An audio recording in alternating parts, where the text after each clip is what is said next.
আচ্ছা, তো এই অ্যাটমিক মডেল অনুসারে নেগেটিভ চার্জ পার্টিকেল যে কক্ষপথগুলোতে ঘোরে, অর্থাৎ এই যে রাদারফোর্ড যেহেতু উনি আমাদের সৌর মডেলের সঙ্গে উনি যে তুলনা করেছেন গ্রহগুলোর জায়গায় ইলেকট্রন, তার মানে ইলেকট্রনগুলো নেগেটিভ চার্জ পার্টিকেল এবং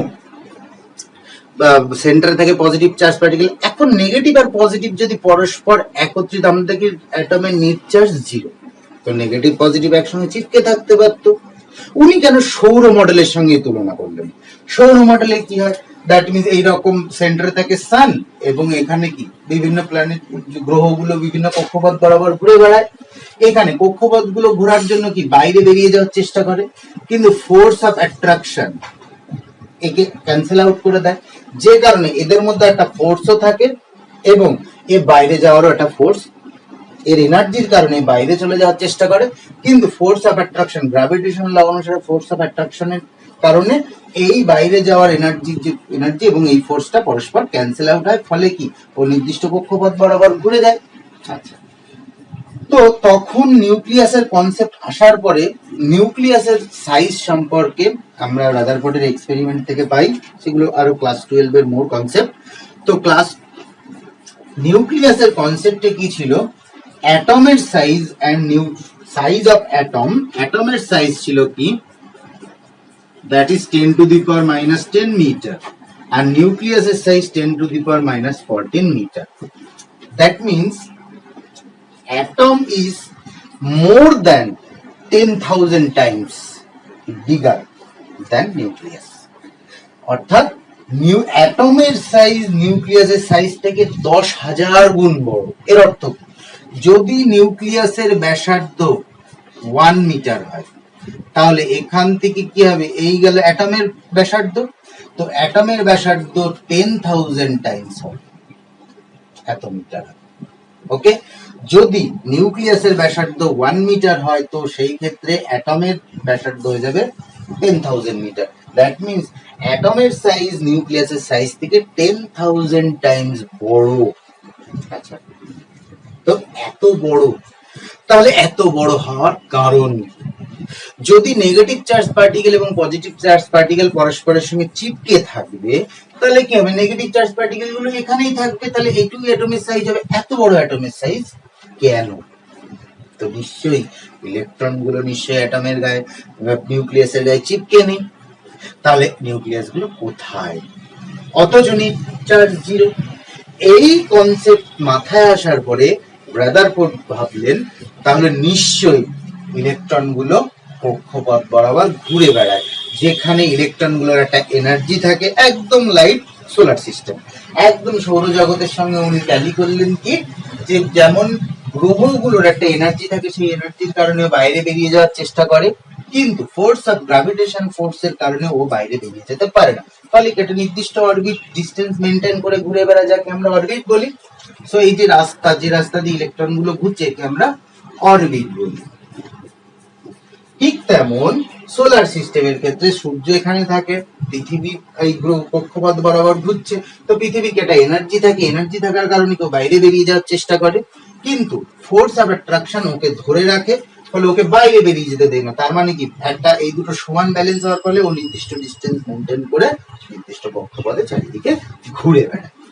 এই কথা মাথায় কনসেপ্ট ট্যালি করার পরে উনি একটা কনক্লুশনে এলেন, পজিটিভলি চার্জ পার্টিকেল সব এক জায়গায় থাকে এবং নেগেটিভলি চার্জ পার্টিকেল, দ্যাটস আর ইলেকট্রন গুলো বাইরের চারিদিকে কক্ষপথে ঘুরে বেড়ায়। তো কনসেপ্ট অনেক ক্লিয়ার হলো। তো অ্যাটমিক মডেল সম্পর্কে ধারণা এলো, যে থমসন অ্যাকচুয়ালি এই রাস্তাটা দেখিয়েছিলেন, যে Thomson. So all credits goes to her. কিন্তু এখানে রাদারফোর্ডের মডেল অনুসারে সবই ঠিক ছিল, কিন্তু ওনার একটা লজিক ছিল, বাট ওনার কাছে তেমন কোনো প্রুফ ছিল না। আচ্ছা, ইলেকট্রন গুলো যে কক্ষপথে ঘুরবে, কোন কক্ষপথে এক্সাক্ট কোন জায়গায় হবে? কক্ষপথটা আমি এত দূরে রেখেছি, এত দূরে কেন?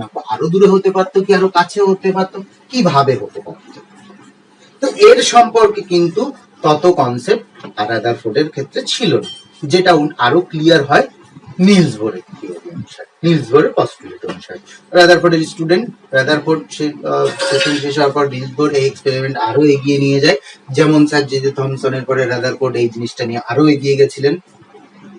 তো এখানে কি হয়, উনি একটা জিনিস ক্লিয়ার হয়ে দেখলেন যে এই যে প্রত্যেকটা, যে থমসন দেখেছিলেন যে প্রত্যেকটা এলিমেন্ট আলাদা আলাদা লাইট এমিট করে, বাট প্রত্যেকটা এলিমেন্টের মধ্যে যে নেগেটিভ চার্জ পার্টিকেল থাকে সেগুলো কিন্তু সেম টাইপের, অর্থাৎ ইলেকট্রন। তো গোল্ডের ক্ষেত্রে আমি ভাঙলে নেগেটিভ চার্জ পার্টিকেল ইলেকট্রন পাবো, সোডিয়ামের ক্ষেত্রেও ভাঙলে নেগেটিভ চার্জ পার্টিকেল ইলেকট্রন পাবো, হাইড্রোজেনের ক্ষেত্রেও আমি যদি ভাঙি ছোট্ট পার্টিকেল দ্যাট ইজ ইলেকট্রন পাবো। তো একই ইলেকট্রন হওয়া সত্ত্বেও কি করে এদের ইজেকশন অফ লাইট আলাদা আলাদা, আমরা এরপরে আস্তে আস্তে সেই সেশনে আসবো। তো টিল নাও এখনো অব্দি রাদারফোর্ডের মডেল অনুসারে positively charge particle located at centre, এক জায়গায় সেন্টারে থাকে, এবং নেগেটিভলি চার্জ পার্টিকেল গুলো rounds around the nucleus, nucleus চারিদিকে ঘুরে বেড়ায়, এবং number of negative charge particle আর number of positive charge particle R same. Okay, তার নাহলে তো অ্যাটম চার্জ হওয়া উচিত ছিল, অ্যাটম তো নিশ্চয়, তো যেহেতু ওর কোনো চার্জ নেই, অর্থাৎ negative charge particle and positive charge particle R same, এই কারণের জন্য ও নিউট্রাল। তো এই সিচুয়েশনে তখন কি হলো, এরপরে নিউক্লিয়াসের কনসেপ্ট এলো, নিউক্লিয়াসের কনসেপ্টের থেকে আমরা দেখলাম কি করে পজিটিভ চার্জ পার্টিকেল গুলো এক জায়গায় থাকে, সেটা আমরা পরের লেকচারে দেখবো। আচ্ছা, তো এই ক্ষেত্রে রাদারফোর্ড মডেলের একটা সবথেকে বড় ত্রুটি এলো, যে ত্রুটিটা কি, রাদারফোর্ড কিন্তু অরবিট গুলোর সম্পর্কে বলেছেন, কিন্তু অরবিট গুলোর লোকেশন কোথায় হওয়া সম্ভব, কত দূরে হওয়া সম্ভব, ফার্স্ট অরবিট, সেকেন্ড অরবিট, কোথায় কোথায় হওয়া সম্ভব, এগুলো সম্পর্কে কিন্তু বলেন, উনি বলতে পারেন। উনি অরবিট সম্পর্কে ধারণা দিয়েছিলেন, এবং অরবিট সম্পর্কে ধারণা দেওয়ার পরে উনি দেখলেন, উনি বললেন কি, কোন অরবিটে অরবিটগুলির উনি নমিনক্লেচার করলেন। অরবিটগুলির নমিনক্লেচার উনি কিভাবে করলেন, সে this is first orbit, this is second orbit, this is third orbit. First orbit এর nomenclature K, second L, M, N and so on. K থেকে শুরু হয়। Okay, so this is first orbit, second orbit, third orbit, fourth orbit and so on. আচ্ছা, প্রতিটা অরবিটে electron কতগুলো থাকবে, এর জন্য একটা ফর্মুলা হলো কি 2n², where n is equal to number of orbit. আচ্ছা, কে অরবিটে কত থাকবে, 2 ইনটু এ তো 1 এক ফার্স্ট অরবিট, তাহলে 1² 2 1 যা 2, 2টি ইলেকট্রন থাকবে। এল সেকেন্ড অরবিট, তাহলে n ইজ ইকুয়াল টু 2, তাহলে 2² 4, 4 ইনটু 2 8, 8টা ইলেকট্রন থাকবে। ওকে, বোঝা গেল? তো দ্যাট ইজ, এই সংখ্যাটা কি করে বার করছি, সংখ্যাটা কে, n is equal to 1। আচ্ছা, formula 2n², that is 2 into 1², that is 2।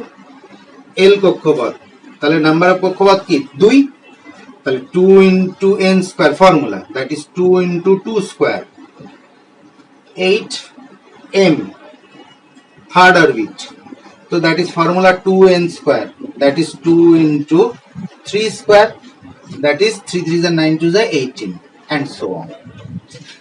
তার মানে কোন কক্ষপথে কতগুলো ইলেকট্রন থাকতে পারে, পসিবিলিটিজ, এতগুলো সিট অ্যাভেলেবেল, যদি ইলেকট্রন আসে এতগুলো সিট অ্যাভেলেবেল, এতগুলো সিটে ইলেকট্রন বসতে পারবে। কিন্তু কোন কক্ষপথে number of presence negative charge পার্টিকেলের উপর ঠিক হবে কোন কক্ষপথে কতগুলো ইলেকট্রন থাকবে। রাদারফোর্ড মডেল, এই তো কনসেপ্ট ক্লিয়ার হলো, কিন্তু রাদারফোর্ডের যে সব থেকে বড় ত্রুটি ছিল, উনি কক্ষপথ সম্পর্কে ডিটেলস বলতে পারেননি। দ্যাট মিনস কক্ষপথ কত দূরে হবে, কোন লোকেশনে হবে, এক্সাক্ট লোকেশন, এর ধারণা কিন্তু দিতে পারেননি। তো যেহেতু এর ধারণা দিতে পারেনি, তো মডেলটা একটা লজিকের উপরে দাঁড়িয়ে ছিল, দ্যাট মিনস তেমন এথিক্যালি কোনো প্রমাণ ছিল না। তো এই প্রমাণ এসে আস্তে আস্তে ক্লিয়ার করেন ওনারই স্টুডেন্ট নিলস বোর। আচ্ছা, নিলস বোর কি বলেছেন, নিলস বোর বলছেন এইরকম হতে পারে, এর সাপেক্ষে সঠিক যে প্রমাণ সেটা আমার কাছে নেই, আমি ম্যাথমেটিক্যালি দেখাতে পারি যেরকম হতে পারে। তাই আমরা বলি বোরস পস্টুলেট। বোরস পস্টুলেট কি বলছেন, an electron in an atom could be revolved in certain stable orbit without emission radiant energy। আচ্ছা, আগে একটু দেখে নি বোরের পস্টুলেট কেন প্রয়োজন হবে। আচ্ছা, রাদারফোর্ডের টেকনিক অনুসারে ছিল কি, বা সৌর মডেলের সঙ্গে যেটা উনি এক্সপেরিমেন্ট ট্যালি করে পেয়েছিলেন, প্ল্যানেট গুলোর একটা এনার্জি আছে, দ্যাট মিনস ইলেকট্রনের একটা এনার্জি আছে, এনার্জি থাকার কারণে এ কি বাইরে যাওয়ার চেষ্টা করবে, কিন্তু electron negatively charge particle and nucleus positively charge particle, এদের মধ্যে ফোর্স অফ অ্যাট্রাকশন হবে। আচ্ছা, ফোর্স অফ অ্যাট্রাকশনের কারণে কি এদের মধ্যে চিপকে যাবে, ফোর্স অফ অ্যাট্রাকশনের কারণে এদের মধ্যে চিপকে যাওয়ার টেন্ডেন্সি থাকবে, কিন্তু এনার্জির কারণে বাইরে যাওয়ার চেষ্টা করছে, কিন্তু এখানে ফোর্স অফ অ্যাট্রাকশন আছে, দুটো ক্যান্সেল আউট হচ্ছে, যার কারণে অরবিট বরাবর ঘুরছে। তো এইভাবে যদি ইলেকট্রন বারবার বারবার ঘুরতে থাকে, ওর এনার্জি তো আর আনলিমিটেড না, energy constant. Some amount of energy, আমি বাইরে থেকে কোনো এনার্জি দিচ্ছিও না, বা বাইরে থেকে ওকে কোনোভাবে এক্সাইটমেন্টও করছি না, তাহলে ওর এনার্জি তো সাম কনস্ট্যান্ট। তো এইরকম যদি কনস্ট্যান্ট এনার্জি থাকে, তাহলে এনার্জি যদি কনস্ট্যান্ট, এভাবে কনস্ট্যান্ট এনার্জি যদি আস্তে আস্তে ইনজেক্ট হতে থাকে, আস্তে আস্তে কি হয়ে যাবে, এনার্জি শেষ হতে থাকবে।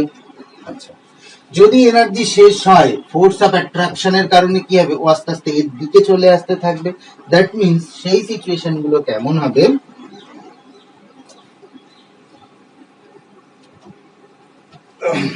সেই সিচুয়েশন গুলো, say this is positively charge particle, that is nucleus, এখানে ইলেকট্রন ছিল, এর একটা এনার্জির কারণে বাইরে যাওয়ার টেন্ডেন্সি, অ্যান্ড ফোর্স অফ অ্যাট্রাকশনের কারণে এর ফোর্স ভেতরের দিকে।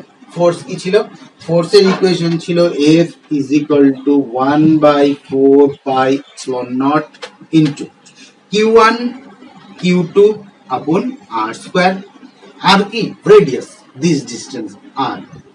আচ্ছা, Q1 Q2 চার্জ, আচ্ছা এখানে কি একটা ইলেকট্রনের চার্জ, দিস ইজ E, এখানে কি proton positive charge, that means যে নাম্বার অফ প্রোটন, যে চার্জ, মানে কোন এলিমেন্টের মধ্যে যতগুলো পজিটিভ চার্জ থাকবে তার চার্জ এই যে, এবং ইলেকট্রনের চার্জ, এই ছিল ফোর্স।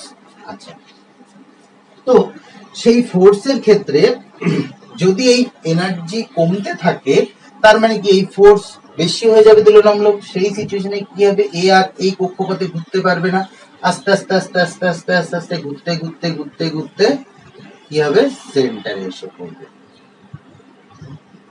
তাই হওয়া উচিত। তাহলে কি অ্যাটমের সাইজ ছোট হয়ে যাওয়া উচিত, কিন্তু তা তো হয় না।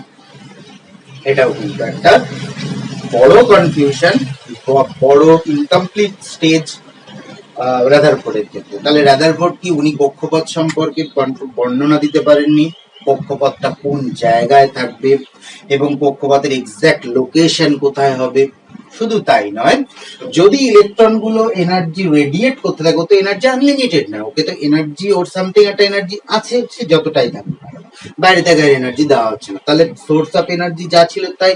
তো এনার্জি যদি আস্তে আস্তে এইভাবে ঘুরতে থাকে, দ্যাট মিনস কি এনার্জি রেডিয়েট হবে। তো এইভাবে যদি এনার্জি কন্টিনিউয়াসলি রেডিয়েট হতে থাকে, তার মানে কি ফোর্স অফ অ্যাট্রাকশন তো কমবে না, সেই সিচুয়েশনে আস্তে আস্তে আস্তে আস্তে ঘুরতে ঘুরতে ঘুরতে ঘুরতে এইখানে এসে সেন্টারে এসে পড়বে। এটা ছিল দ্বিতীয় নম্বর ত্রুটি।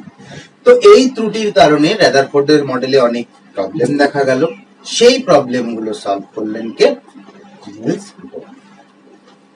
ওনারই স্টুডেন্ট, উনি কি করলেন, উনি রাদারফোর্ডের মডেলকে সাপোর্ট করলেন, উনি বললেন যে না, রাদারফোর্ডের মডেল ঠিক আছে। রাদারফোর্ড মডেলের যে সমস্যাটা আমরা এখানে দেখছিলাম, সেই সমস্যাটা ওভারকাম করলেন নিলস বোর। উনি বললেন, উনি এই কটা থিওরি দিলেন, তিনটে পস্টুলেট দিলেন, এবং এই পস্টুলেটের মাধ্যমে উনি বললেন যে এই ভাবেই অ্যাকচুয়ালি হয়, এই কারণের জন্যই নিলস রাদারফোর্ডের এক্সপেরিমেন্ট ঠিকই ছিল, রাদারফোর্ডের থিওরি ঠিকই ছিল। কিভাবে সাপোর্ট করছে রাদারফোর্ডের থিওরিকে নিলস বোরের থিওরি, দেখি। An electron in an atom could revolve in certain stable orbits.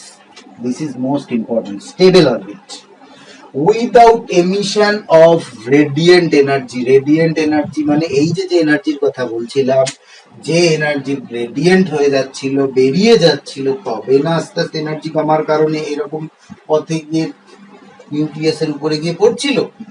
তো বলছে রাদারফোর্ড এটাই বলছেন যে এই কক্ষপথগুলো, যে কক্ষপথে ইলেকট্রন গুলো ঘোরে, এই কক্ষপথ গুলো হচ্ছে ম্যাজিক্যাল অরবিট। ম্যাজিক্যাল অরবিট কি? ম্যাজিক্যাল অরবিট উনি এভাবেই নমেনক্লেচার করার চেষ্টা করেছেন যে এই অরবিটেই যদি ইলেকট্রন গুলো ঘোরে তবে এর বিন্দু মাত্র এনার্জি বেরিয়ে যায় না। যেমন আমরা যখন প্রথমে কক্ষপথ করেছিলাম, this is positively charge particle, first orbit, second orbit, third orbit, K L M, এগুলো হচ্ছে একটা ম্যাজিক্যাল অরবিট।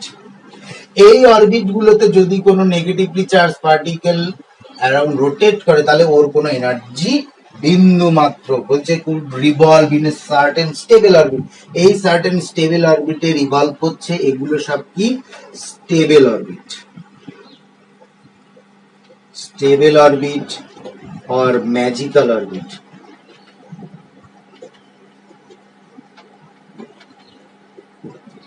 এই অরবিটে স্টেবল আর ম্যাজিক্যাল কেন বলছে? এই অরবিটে যদি ইলেকট্রন গুলো ঘোরে তাহলে ওর বিন্দু মাত্র এনার্জি রেডিয়েট হয় না, মানে বিন্দু মাত্র এনার্জি কমে না। তো বিন্দু মাত্র যদি এনার্জি না কমে তাহলে কি ফোর্স অফ অ্যাট্রাকশন যা থাকবে এবং এনার্জির কারণে বাইরে বেরিয়ে যাওয়ার টেন্ডেন্সি দুটো সেমই থাকবে, অর্থাৎ ডিস্টেন্স অলওয়েজ মেজার হবে। ওকে, আচ্ছা, তো তাই এই অরবিট গুলোকে নাম দেওয়া হয়েছিল ম্যাজিক্যাল অরবিট এবং without emission of radiant energy. এই অরবিটে যদি ইলেকট্রন গুলো ঘোরে তাহলে এ বিন্দু মাত্র এনার্জি রেডিয়েট করে না, মানে ছাড়ে না। তাহলে এনার্জি কনস্ট্যান্ট থাকে। This is first postulate. আচ্ছা, সেকেন্ড পস্টুলেট কি বলছে? Electron revolves around nucleus only in those orbits.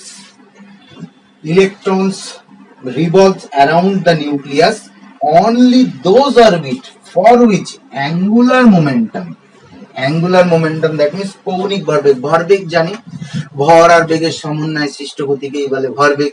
আচ্ছা, ভর তো সব ইলেকট্রনের সেম, আমরা ভরবেগ দ্যাট মিন্স ইলেকট্রনের যে বেগ তাকে যদি ইলেকট্রনের ভর দিয়ে গুণ করি ভরবেগ পাবো। আচ্ছা, ভরবেগ sum integral multiple of h upon 2 pi। h upon 2 pi একটা ফিক্সড ভ্যালু, একে 1 2 3 4 এই রকম সংখ্যা দিয়ে গুণ করাকে বলে ইন্টিগ্রাল মাল্টিপল। এখানে কিন্তু পয়েন্ট দিয়ে গুণ করা যাবে না। ধরে নিলাম, কথার কথা এরকম নয়, আমি বোঝার সুবিধার্থে ধরে নিলাম h upon 2 pi এর ভ্যালু হচ্ছে 2। সে এক্সাম্পল জাস্ট বোঝার জন্য। আচ্ছা, integral of integral multiple of h upon 2 pi, তার মানে একে যদি আমি ইনটু 1 দিয়ে গুণ করি 2, তার মানে কি কক্ষপথে ওর অ্যাঙ্গুলার মোমেন্টাম 2। আচ্ছা, একে যদি আমি 2 দিয়ে গুণ করি দ্যাট ইজ কত হবে? 4। এরপরে দেখবো এই যে ইলেকট্রনটা এই কক্ষপথে ঘুরছে, এই কক্ষপথে, আচ্ছা এর মাঝখানেও তো কোথাও ঘুরতে পারতো, আমরা কেন এরম লোকেশনেই রাখলাম? যেটা কিন্তু রাদারফোর্ড মডেলে কিন্তু ফিক্সড অরবিট সম্পর্কে বা অরবিটের কোথায় পজিশন সম্পর্কে রাদারফোর্ড বলতে পারেননি। যে কথাটা নিলস বোর উনি ইন্ডিকেট করছেন যে এই পয়েন্টের মাধ্যমে যে অরবিট এখানের পরে এখানে হতে পারতো, এখানে হতে পারতো, এখানে হতে পারতো, এখানে এখানে যে কোনো জায়গায় এখানেই কেন? যদি গোল কোনো কক্ষপথে কোনো একটা রোটেট করি, সামথিং এই পেনকে যদি আমি এভাবে রোটেট করি তাহলে একটা কৌণিক ভরবেগ থাকবে। সে যাই হোক 2 5 6 7 8 যাই হোক একটা কৌণিক ভরবেগ থাকবে, সেইখানেই হতে হবে ফার্স্ট 2 হতে হবে। যেখানে গিয়ে ওই ইলেকট্রনের কৌণিক ভরবেগ 2 সেইখানেই হবে ফার্স্ট অরবিট। আমরা দেখলাম এখানে কৌণিক ভরবেগ 2, তাহলে এটাই ফার্স্ট অরবিট। আচ্ছা, নেক্সট 4, দেখো 2 আর 4 এর মাঝখানে 2.1 2.5 3 এসব জায়গায় হতে পারবে না অরবিট, রাইট? তো এর নেক্সট অরবিট কোথায় হবে? যেখানে ইলেকট্রনের অ্যাঙ্গুলার মোমেন্টাম 4 হবে, দ্যাট মিন্স আমরা দেখলাম এখানেও নয়, এখানেও নয়, এখানেও নয়, এখানেও না, এইখানে গিয়ে 4, তার মানে ওখানেই হবে সেকেন্ড অরবিট। আচ্ছা, থার্ড পজিশনে দ্যাট ইজ 2 into 3 6, 4 5 নেই, তার মানে 5 অ্যাঙ্গুলার মোমেন্টামে কিন্তু কোনো এক্সাক্ট অরবিট নেই। 6 যেখানে কৌণিক ভরবেগ হবে, দ্যাট মিন্স এখানেও নয়, এখানেও নয়, এখানেও নয়, এখানেও নয়, দেখলাম এখানে গিয়ে 6, তাহলে এখানেই হবে থার্ড অরবিট। ক্লিয়ার হলো? এই পয়েন্টটা এখানে বলছি electron revolves around nucleus only in those orbits, সেই অরবিটে ঘুরবে ফর হুইচ দ্য অ্যাঙ্গুলার, যার যে ক্ষেত্রে অ্যাঙ্গুলার মোমেন্টাম কৌণিক ভরবেগ is some integral of H আপন টু পাই, ঠিক এরকম গুণ করে করে যা মান পাওয়া যাবে, সেই মান যেখানে হবে ভরবেগ সরি সেই মানের ভরবেগ যে লোকেশনে হবে, সেই লোকেশনই হবে ওর স্টেবল অরবিট। ওকে, এইচ কি? H is a Planck constant, that is 6.60 10 to the power -34 joule second. Clear this point? তাহলে রাদারফোর্ডের মডেলে যেরকম লোকেশন সম্পর্কে, অরবিটের লোকেশন সম্পর্কে কোনো সঠিক ইনফরমেশন ছিল না, উনি বলেছিলেন অরবিটে ঘুরে, কিন্তু অরবিটটা কোথায় হবে, পজিশন কি, কিভাবে থাকবে, সেই সম্পর্কে কিন্তু রাদারফোর্ড বলতে ক্লিয়ার করতে পারেনি, যেটা নিলস বোর ক্লিয়ার করেছেন। তাহলে এখানে অরবিট ফিক্সড। তাহলে এখানে তো আমরা বলতে পারি যে কোনো জায়গায় অরবিট আঁকতে পারবো না, অরবিটের একটা ফিক্সড লোকেশন থাকবে যে কোনো জায়গায়। যেমন আমি এখানে একটা অরবিট, এখানে একটা, এরকম ধুম করে এখানে গেছিলাম, তা কিন্তু হবে না, এটা এঁকেছিলাম এটা বোঝানোর জন্য। কিন্তু কোথায় গিয়ে হতে হবে next orbit, K L M, N orbit কোথায় হতে হবে, এন কি 1 2 3 4 4th পজিশন। তো 4 ইন্টু মাল্টিপল, দ্যাট ইজ, যদি আমি 2 ধরে নিয়েছিলাম, 2 into 4 that is 8। Angular momentum কোথায় 8? এখানে তো ছিল 6 অ্যাঙ্গুলার মোমেন্টাম, 6 6.1 2 3 6.4 6.5 7 7.1 7.2 7.3, এখানে গিয়ে দেখা গেল এক্সাক্ট লোকেশন 8 অ্যাঙ্গুলার মোমেন্টাম। তাহলে ওই লোকেশনে হবে ওর অরবিট। ওকে, তো ফিক্সড অরবিট সম্পর্কে উনি আইডিয়া দিলেন, এবং দ্যাট ইজ কি অ্যাঙ্গুলার মোমেন্টাম দিয়ে উনি আইডিয়া দিলেন, that is L, L is equal two NH আপন 2 পাই। সো দ্যাট ইজ H আপন 2 পাই, এই ভ্যালুকে আমরা ধরে নিয়েছিলাম 2, n কি 1 2 3 4 করে গুণ করছিলাম, সেই n is number of orbit, quantum number. So n is equal to quantum number, quantum number. Okay, আচ্ছা, থার্ড পস্টুলেট কি বলছে, an electron may make a transition, খুব ইম্পর্টেন্ট, এবং এই পয়েন্টের উপরে বেস করে কিন্তু ইজেকশন অফ লাইট, যেটা দিয়ে আমরা ফুল স্টার্ট করেছিলাম, যে অ্যাটমের এত কিছু কনসেপ্ট কি করে এসেছিল, যে লাইট কি করে ইজেক্ট করে, লাইট কি করে এমিট হয়, প্রত্যেকটা অ্যাটম থেকে কি করে লাইট এমিট হয়, যে পয়েন্টটা আমাদের প্রথমে ইন্ট্রোডাকশনের শুরুতে ছিল, এবং সেই পয়েন্টের অনুসারে আমরা পরপর অ্যাপ্রোচ হচ্ছে, পরপর এগিয়ে যাচ্ছি। তো বলছি electron May make a transition from one of its specified orbit, specified non radiating orbit, মানে যে কোনো অরবিট হলে হবে না, এমনই অরবিট হতে হবে যেখান থেকে এনার্জি রেডিয়েট হয় না, that means fixed orbit or magical orbit, is to another lower energy. আচ্ছা, lower energy, lower energy and higher energy, এই যে কনসেপ্ট আমরা আরো হায়ার ক্লাসে উঠে দেখব। তো এই কনসেপ্টের ক্ষেত্রে আমাদের এখন যে জিনিসটা প্রয়োজন, যেমন lower energy and higher energy থেকে কিভাবে যায়, আমরা এই কোশ্চেনের মধ্যে দেখি। To another of its lower energy, তো when it does so, a photon is radiated having energy equal to the energy difference of initial state. আচ্ছা, এই পয়েন্টটা ভালো করে বুঝি, এনার্জি লেভেল জিনিস। দেখো, তোমাদের বাড়ির সামনে অনেকে দেখেছো, বাড়ির সামনে টার্ন ব্যাক থাকে রাস্তা। আচ্ছা, ধরো দুটো রাস্তা, একটা রাস্তা এরকম টার্ন এবং আর একটা রাস্তা এরকম টার্ন।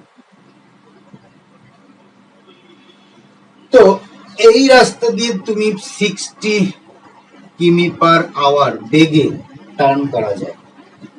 এত বেগ নিয়ে কি এরকম দেখানো রাস্তায় টার্ন করা যাবে না, কখনোই যাবে না। তোমরা আর দেখতে পারো যারা সাইকেল বাইক চালাও, তারা দেখেছো যে এত বড় টার্নের রাস্তায় আর যে বেগে চালানো যায় তার থেকে বেশি টার্নের রাস্তায় কিন্তু সেই বেগে চালানো যায় না, তার থেকে বেগ কমাতে। তো দেখো এখানে first orbit second orbit turn ঠিক বেশি কম, ফার্স্ট অরবিটের ক্ষেত্রে টার্ন বেশি, সেকেন্ড অরবিটের ক্ষেত্রে টার্ন কম, থার্ড অরবিটের ক্ষেত্রে আরো টার্ন কম। তো আমি যদি কোনো একটা এনার্জি এক্সটার্নাল কোনো একটা এনার্জি দিই বাইরের থেকে, দ্যাট ইজ বাইরে থেকে কোনো ইম্পিউরিটি দেওয়া হলো, দ্যাট ইজ এই ইম্পিউরিটি যখন দেব তখন কি হবে, ইলেকট্রনের মধ্যে এনার্জি চলে আসবে। আচ্ছা, তাহলে ইলেকট্রনের আগে যে এনার্জি ছিল সেই এনার্জি রেসপেক্টে কি হচ্ছিল, এই টার্নের রাস্তায় ঘুরছে। এখন যদি এই ইলেকট্রনের এনার্জি বেড়ে যায় তাহলে কি আর এই রাস্তায় ঘুরতে পারবে? পারবে না।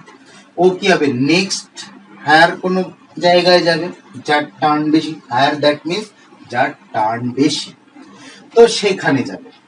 এই কথাটাই বলছে, an electron may make a transition from one its specified non-rectangular orbit to another lower energy. তো another lower বলছে এই সিচুয়েশনে যত বাইরের দিকে যাব তত এনার্জি লেভেল হায়ার হবে। তার মানে তুমি দেখো হায়ার এনার্জি না হলে কেন এত বড় পথে টার্ন করছে, তাহলে তো লোয়ার এনার্জি হলে ছোট পথে টার্ন করবে, বড় পথে বেশি এনার্জি, ছোট পথে কম এনার্জি। তো যত বাইরের দিকে যাব তত কি হায়ার এনার্জি লেভেল। তার মানে এক্সটার্নাল অরবিট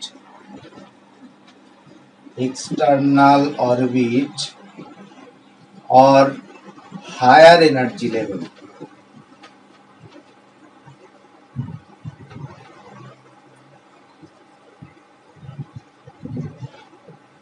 ওকে। তার মানে এক্সটার্নাল অরবিট যত বাইরের দিকে যাবে তত এনার্জি লেভেল হায়ার হবে, তাহলে যত ভিতরের দিকে আসবে তত এনার্জি লেভেল লোয়ার হবে। তো এই ক্ষেত্রে যখন এই কক্ষপথে ইলেকট্রনকে আমি এনার্জি দেব, ওর তখন এনার্জি বেড়ে যাবে, ও তখন কি হায়ার এনার্জি লেভেলে যাবে, নেক্সটে যাবে। এমন না এখান থেকে জাম্প করে থার্ডে যাবে, তা না, পর পর সিকোয়েন্সিয়াল। তো এখানে যখন যাবে তখন এই অরবিটে ইলেকট্রন তো ফুল লোডেড, তো কি হয়, ধরো দুটো লাইন দেওয়া আছে, তোমরা কিছু কালেক্ট করতে চাইছো, দুটো লাইন দেওয়া আছে। তো এরকম হয় না যে ওই লাইনের লোক কম, পট করে এখান থেকে গিয়ে ওই লাইনে চলে গেল।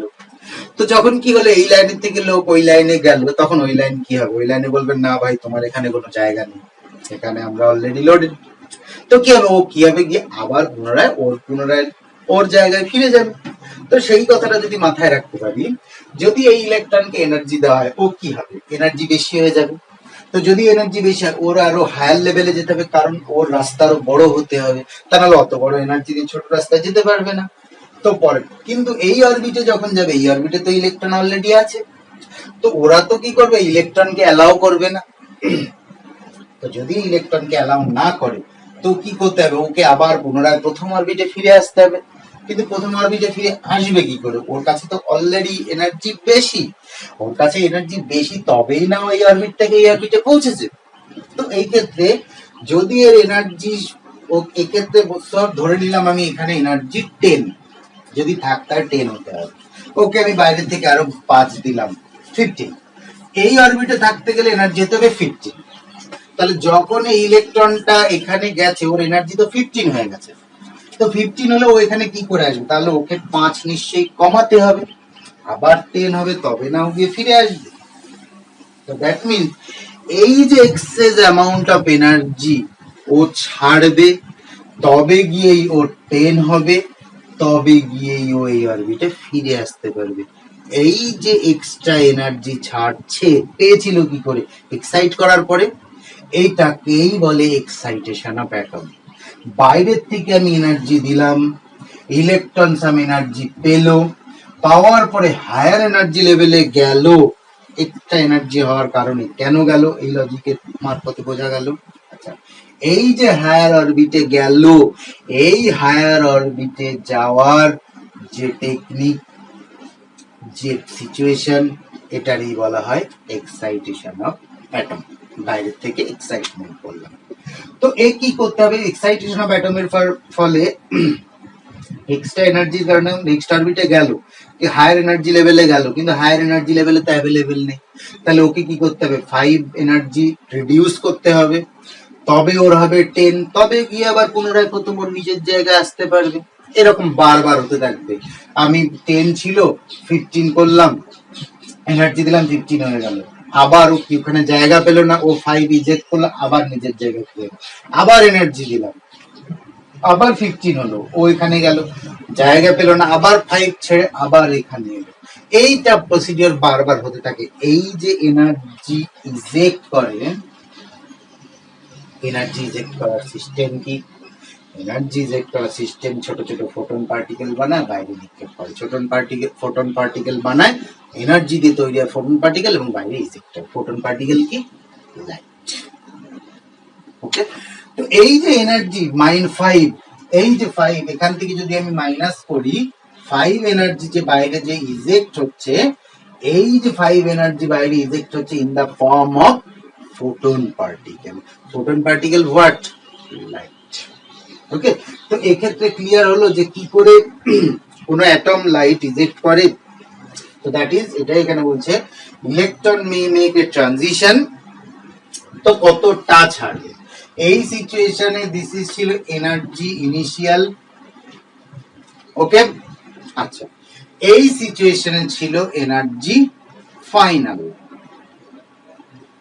তো কতটা energy? That is minus EI minus EF. 5 কি করে পেয়েছিলাম? 15 মাইনাস 10। আমরা একটা নাম দিয়েছি, সরি, এর একটা নাম দিয়েছি 15 minus 10, that is EI minus EF always. তো এই ফর্মুলা আমরা পেয়ে গেলাম, that is H mu is equal to energy initial minus energy final. This is your formula of Bohr's law. H Planck constant, আর এইচ মিউ কি আমরা higher ক্লাসে দেখব। এখন আমাদের বেসিক প্রপার্টিজ, বেসিক নলেজ চাই। কিভাবে এলো, কেন অ্যাটমের স্ট্রাকচার এরকম করতে হলো, কেন এরকম হলো, কেন অ্যাটম লাইট ইজেক্ট করে, কেন atom different type of light eject করে, এই কনসেপ্ট আমাদের দরকার ছিল। সো সেই কনসেপ্ট ক্লিয়ার। তো এই পয়েন্টটা বলছে an electron may make transition from one of its specified non-radiating orbit to another lower energy. One of its specified orbit to another lower energy. When it does so, যখন এই extra electron ত্যাগ করে lower এনার্জিতে আসে, ওকে, extra energy দিয়েছিলাম, বেড়েছিল তাই হায়ারে গেছিল, higher থেকে যখন লোয়ারে আসবে, স্পেসিফাইড, দুটোই নন রেডিয়েটিং অরবিট, এখান থেকে হলো সব ম্যাজিক্যাল অরবিট, আগেই বলা ছিল। যখন আসবে তখন কি হবে? তখন when it does so, যখন হয় এরকম 5 এরকম বাদ দিয়ে যখন এখানে আবার ফিরে আসে, তখন a photon is radiating having energy to the equal of energy difference. যত এই যে পার্থক্য 5, ততটাই ফোটন পার্টিকেল রিজেক্ট করবে, দ্যাট মিন্স ততটাই লাইট দেবে। তো photon is radiated having energy equal to the energy difference between initial and final state. Initial and final, that is energy final. এই যে যেটা মাইনাস করে পেলাম, নিট কথায় মাইনাস করে যে ডিফারেন্সটা পেলাম, that is energy difference. This, এই এনার্জি ডিফারেন্সের ইকুয়াল পরিমাণ ফোটন পার্টিকেল ইজেক্ট হবে, দ্যাট মিন্স ততটা পরিমাণে আমরা লাইট পাবো। তো এই ছিল বোরের পস্টুলেট। বোরের পস্টুলেট আগে আমরা দেখবো ডুব্রয়। তো বোরের পস্টুলেটের পরে আরো কি করে এনার্জি, সেগুলো হায়ার ক্লাস লেভেলে। তো আমাদের till now that is enough. আচ্ছা, তোমরা পজ করে এগুলো লিখে নিতে পারো। আচ্ছা, এবার দেখি অ্যাটম ইনভেন্ট হয়ে গেল। তো অ্যাটম কি কি দিয়ে তৈরি কনসেপ্ট পেয়ে গেলাম। এরপরে আরো কিছু কনসেপ্ট ছিল, that is isotope, isobar and isotone. Okay,